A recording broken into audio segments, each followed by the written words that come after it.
Hello, I'm going to talk about index estimates for self-shrinkers in R3. Okay. So part one, I'm going to do the introduction. And here we are going to talk about examples. And I think I'm going to squeeze part two, motivation, main results, and proof. And here I'm going to throw in some questions. Okay. All right, let's go.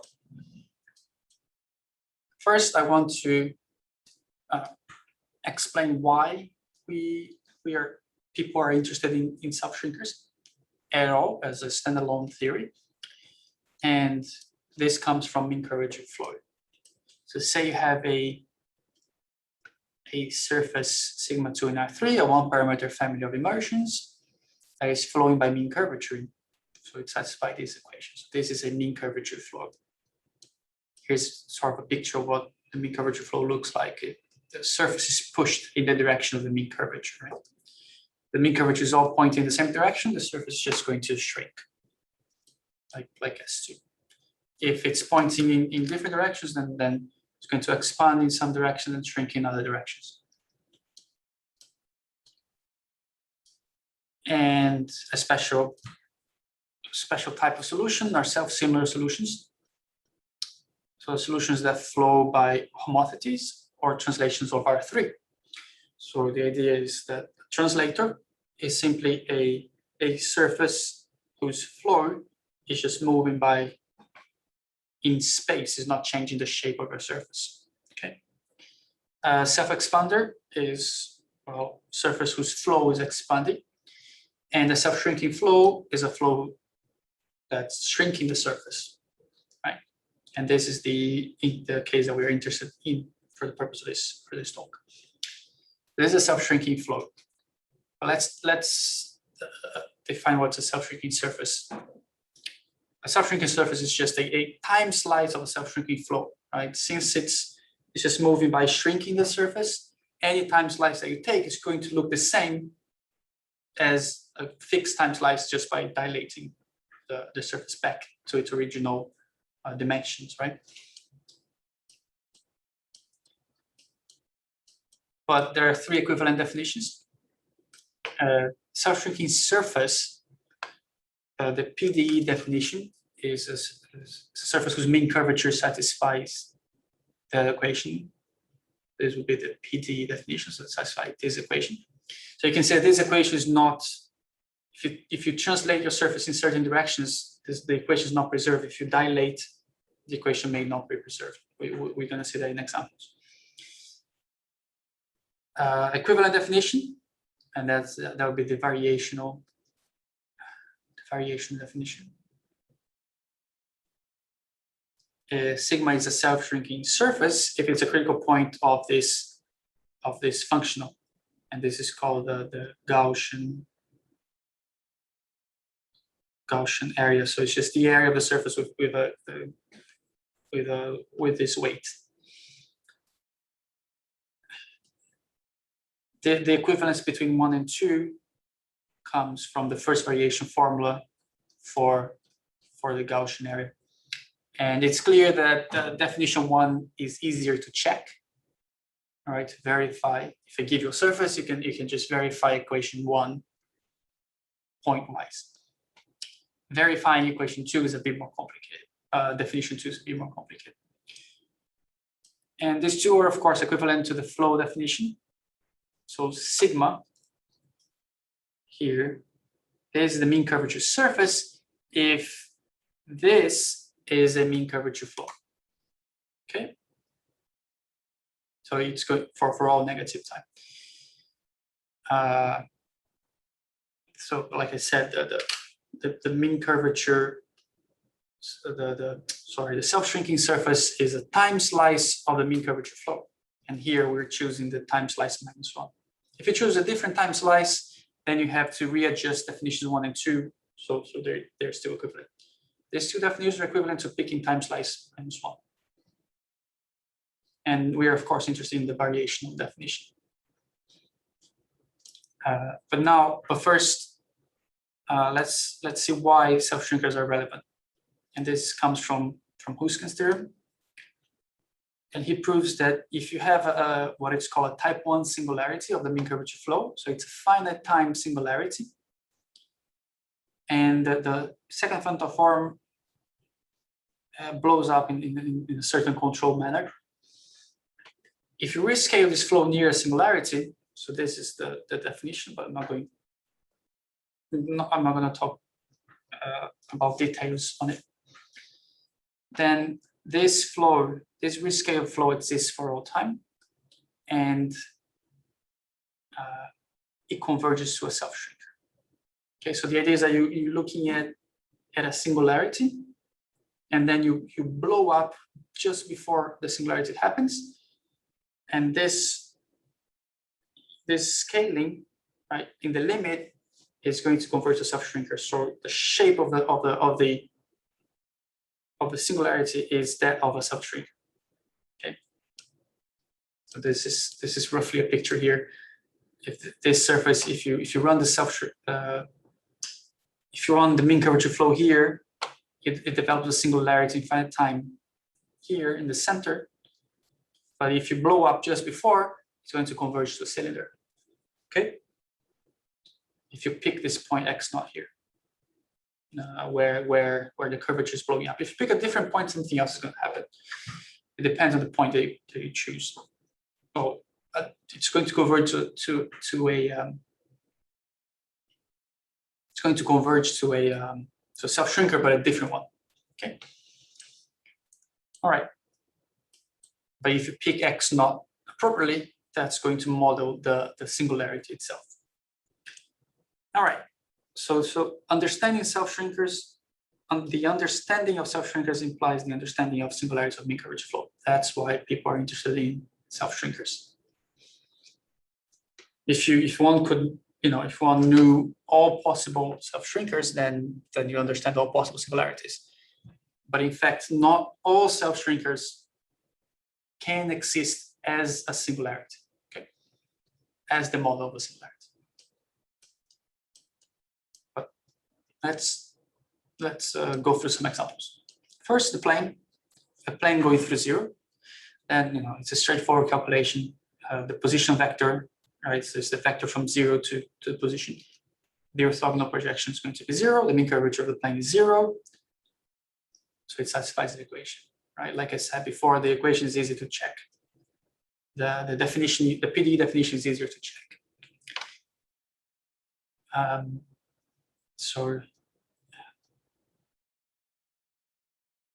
So the plane going through zero is self-shrinker. If the plane is not going through zero, then it's not a self-shrinker. You can verify by just say this is the plane parallel to the x1, x2 plane, but translated by 1, and you can verify that it's not self-shrinker. So the position of your surface method is different in contrast to minimal surfaces. If you take a minimal surface, you move a minimal surface anywhere in R3, it's still a minimal surface. That doesn't happen for self-shrinkers. Second example, sphere. It's easy to check that sphere of radius r, the mean curvature is just -2 r squared times the position vector. So I'm looking at the inward, well, the normal vector doesn't change, but it just changes the calculation. The mean curvature is independent of the choice. The mean curvature vector is independent of the choice of normal vector, of normal direction. So you can verify that the equation is satisfied if and only if the radius is equal to 2. Okay, so S of the spheres centered at 0, the sphere radius 2 is the only one that is a self-shrinker. And if you move that sphere anywhere else, it's no longer a self-shrinker. And if you dilate the sphere or shrink the sphere, it's no longer a self-shrinker. So the dimensions also matter. Next example, a cylinder. Again, straightforward calculation. The cylinder with base radius, the cylinder radius r along its base, is a self-shrinker if and only if the radius is square root of 2. So this is a self-shrinker. If you dilate or shrink, it's no longer a self-shrinker. If you translate, of course, in along the x1, x2 plane, then it's no longer self-shrinker. If you translate in the x3 direction, then the cylinder is the same, right? So it's still a self-shrinker. You just change it by diffeomorphism, right? Of the surface. It's just reparametrizing the surface if you move in the x3 direction. Now, more complicated examples, the Youngden torus. And this is an embedded surface of revolution. It's a torus. So it comes from a closed curve, and then you revolve this curve around x3, and you get an embedded torus as a self-shrinker. I'm not going into details of how this surface is obtained, but there are examples of self-intersecting surfaces whose rotation are also self-shrinkers, and those are immersed self-shrinking tori. The only known so far, at this point in time, the only non-self-shrinking torus is the only non-embedded self-shrinking torus is the Youngden torus. Now, more non-compact examples. The more non-trivial examples. Klein and Moller, they construct asymptotically conical self-shrinkers for any rotationally symmetric cone. We say that it's asymptotically conical. If you remove a large enough compact set, you blow it down, then it looks like that it converges to a union of cones. Okay, so it means that all ends are asymptotically conical. Capelle's Klein Moller, they construct more examples of non-compact self-shrinkers with very high genus. These are also embedded. All the examples I'm going to talk about here are embedded. And the idea is to desingularize the union of the plane with a sphere. So this embedded self-shrinking surface exists for very large genus G. And if G tends to infinity, it converges to the union of the plane and the sphere of radius 2. And then Moller constructed compact examples in a similar way. You take S2, union the torus, and then you desingularize the intersection. It exists for very large genus, and again, if genus tends to infinity, the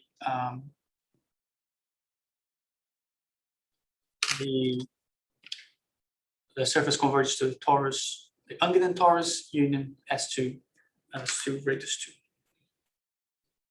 Okay. And again, embedded. So these are high genus, compact, embedded self-shrinkers. Now, Kitover construct a few low genus self-shrinkers with Platonic symmetries, and this is done with a different flavor. He uses equivariant min-max with 2 parameters. But it's not clear. This is also embedded. Okay. It's not clear if these are compact or not. It's not clear. It's not known at this moment. Let me pose some questions about self-shrinkers. With the exception of the torus, all other examples that I know of, well, all other known examples are have asymptotically conical ends. The question is the cylinder the only one with cylindrical ends?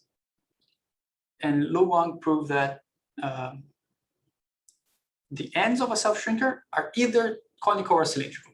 So these are the only 2 possibilities. Okay. But it remains to know if the cylinder is the only one with cylindrical ends. A priori, you could have some conical, some cylindrical, and the same self-shrinker a priori. Second question, is the unident torus the only embedded self-shrinking torus? So Brendel proved that the sphere is the only embedded self-shrinking sphere.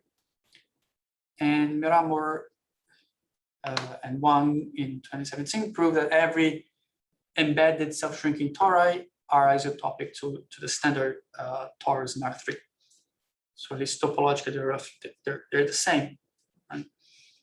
So they suggest that maybe there is some rigidity. Right? And final question: Are the Curvature examples compact or not? So there's numerical evidence that suggests that they should be compact. Okay, or there should be some self-shrinking surfaces with platonic symmetries that are compact. They should be the same as the ones constructed by Curvature. Okay. So let's talk about Morse index. So the variation formula. So we're interested in the variation definition of a self-shrinker. So you have a surface in R3, a completely supported vector field, and then you flow the surface in the direction of the vector field. We say that sigma self-shrinker if and only if the derivative of the Gaussian area is 0 for all such vector field X. And of course, you can verify this if you calculate the second variation. This is 0 if and only if, right? It satisfies the PD in definition 1, right? If you differentiate twice, say you know that sigma self-shrinker, you differentiate twice, then you get the second variation formula. And here for short, this is the mu is just the Gaussian, the area of the Gaussian weight. Okay, here. And you get a quadratic form in U. We're going to call this Q sigma U U. And this differential operator, we call this L sigma mu. Okay. Sorry, minus L sigma of U. Okay. So this quadratic form, or this one, is the quadratic form associated to the second variation of Gaussian area of a self-shrinker. Okay. So we define the Morse index as the largest dimension of a subspace in compact supported functions in sigma, such that the second variation is negative. So it's the index of the quadratic form. Okay. And this is equal to the number of Dirichlet eigenvalues of negative eigenvalues of the Dirichlet problem if you restrict to balls, and then you let the radius tend to infinity. The index could be infinite, right? But at each step is finite. For each R, it's finite. But it could be infinite. Yes.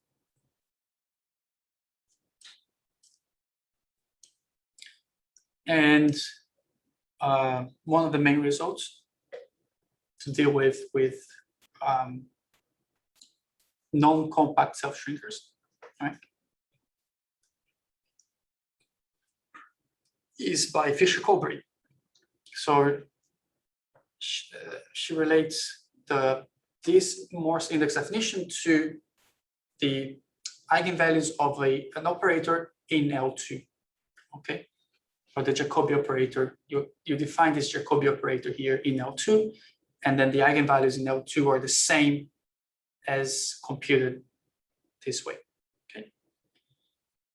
So if the index is equal to a finite number, okay, if you know the index is k, then there are k eigenfunctions in L2 corresponding to negative eigenvalues, eigenfunctions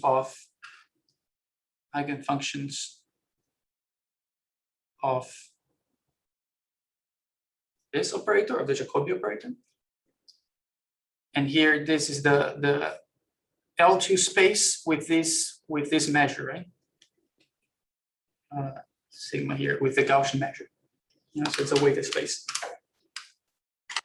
So there are k eigenfunctions corresponding to negative eigenvalues.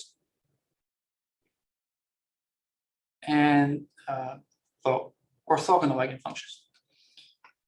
And any complex supported function that is orthogonal to this k eigenfunctions has positive second variation. Okay, so this is sort of a min-max characterization of the eigenvalue in L2. Oh, sorry, of the index in L2.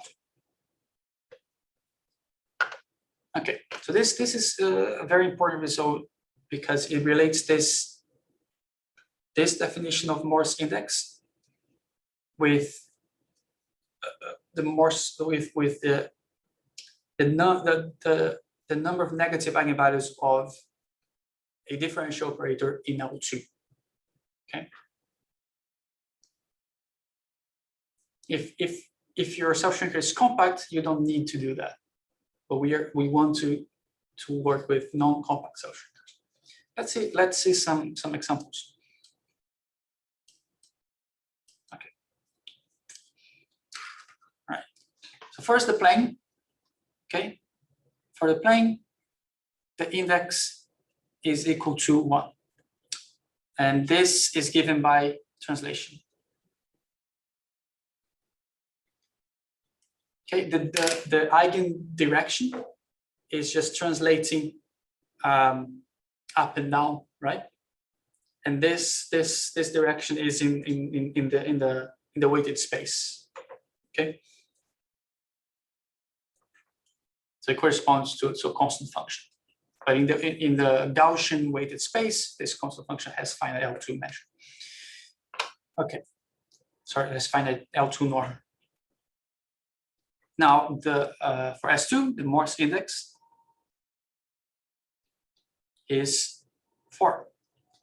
This comes from translation. So translation. And so these are 3, right? Translation in 3 directions. And dilation. Okay. So if you dilate the sphere, it's also a negative direction. Now, the cylinder has index 3. And this comes from dilation and 2 translations. Okay, translations in this and x1 and x2 direction. If you translate in the x2 direction, that's the second variation is going to be 0. Right? So it corresponds to a new direction of the quadratic form.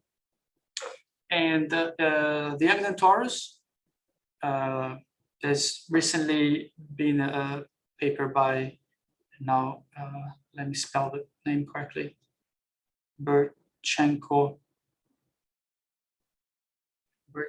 Colden 21. So this is showed up on arXiv recently, and the index is 5. I'm not sure where these directions come from. I haven't read the paper, but the index is 5. They prove that they prove that the index is 5. And just before I finish this part 1, let me just say that this is the Morse index. Okay, so as defined above. The Morse index is not to be confused with the entropy index or